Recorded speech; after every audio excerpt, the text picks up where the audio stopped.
Hoje nós vamos falar sobre a diferença entre o que é bom e o que é melhor.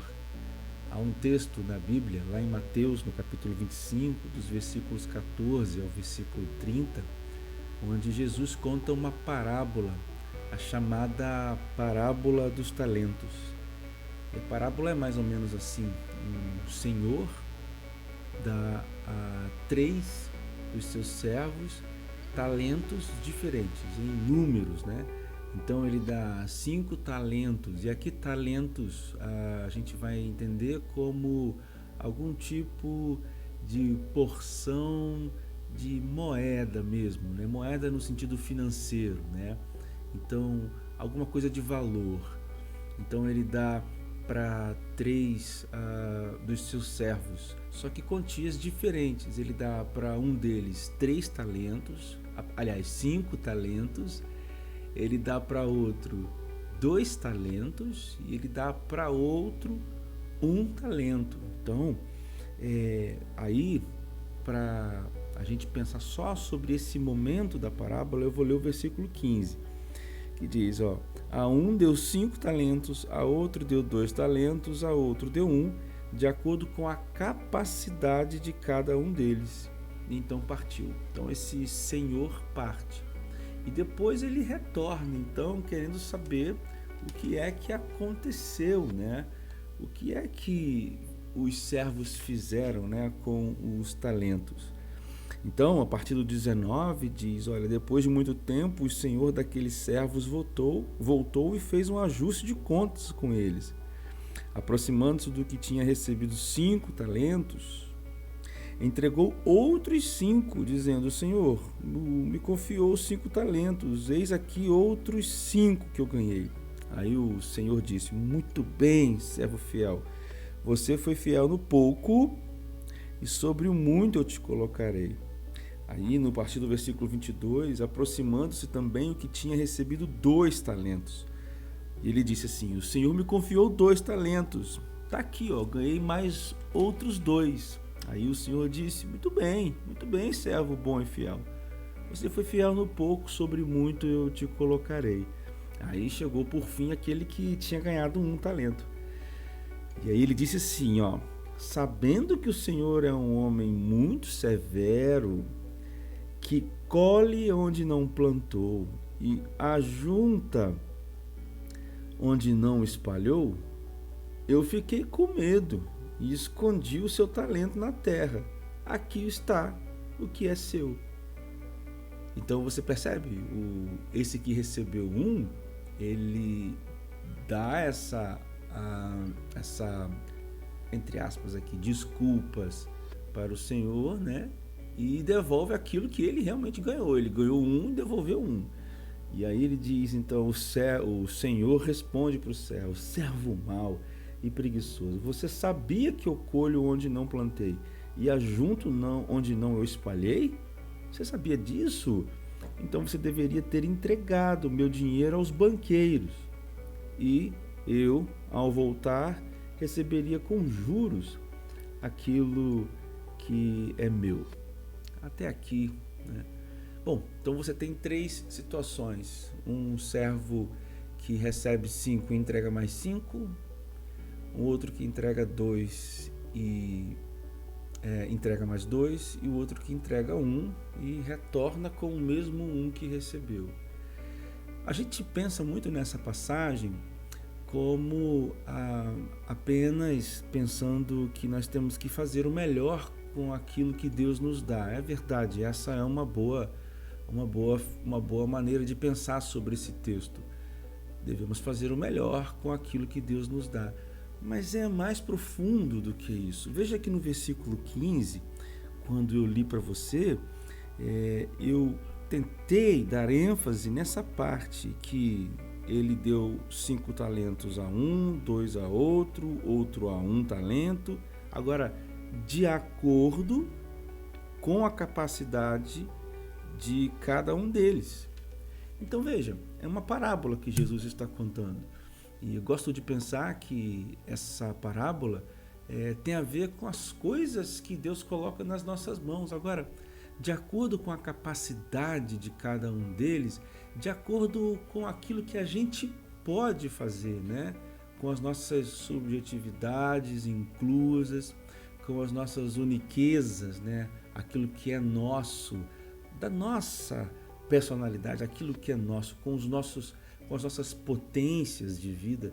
Então, Deus dá a nós aquilo que é para ser nosso e não para ser do outro ou de outra pessoa, aquilo que é para ser para mim. Agora, vamos para um segundo ponto e eu queria que você pensasse comigo. Se eu te desse alguma coisa e saísse por um tempo, né, e você depois me devolvesse aquilo, exatamente aquilo que eu te dei, isso seria ruim? Acho que não, né? Você me devolveu aquilo que eu realmente te dei. Então esse último servo aqui, ele retorna para aquele seu senhor, né? Aquilo que ele realmente recebeu. Ele recebeu um talento, né? Uma quantia em dinheiro, tá? Uma quantia em espécie, em dinheiro, e ele retorna aquilo que ele recebeu. E isso não é ruim, isso é bom. Qual é a questão? A questão é que ele sabendo, essa que é a grande questão, sabendo que o senhor dele era um homem que plantava, que colhe, perdão, onde não plantava, e ajunta onde não espalhou, ele ficou com medo. Então,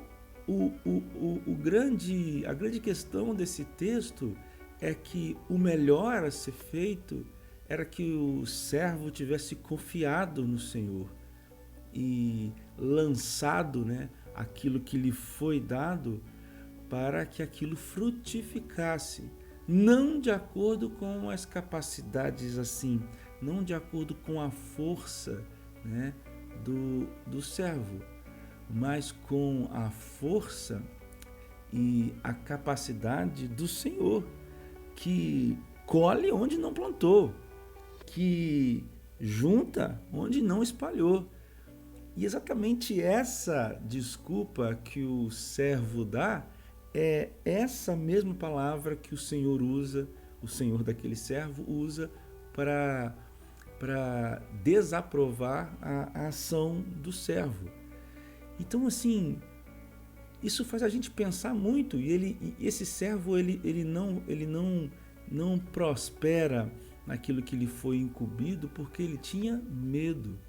Então veja, nós deixamos de fazer as coisas, nós deixamos de frutificar nas coisas que Deus nos dá, muitas vezes por medo, e penso que é muito assim, acontece muito assim na nossa vida, pensar e fazer aquilo que é bom, mas não fazer aquilo que é melhor.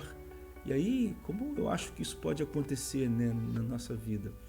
Muitas vezes, gente, nós temos assim feito coisas, até mesmo dentro da igreja ou fora da igreja, coisas que são boas, né? Nós assim temos até fazemos aquilo até de boa vontade. Não acredito que esse servo aqui queria prejudicar o Senhor, mas ele esqueceu de colocar aquilo que o Senhor lhe deu para frutificar, fazer aquilo que é melhor.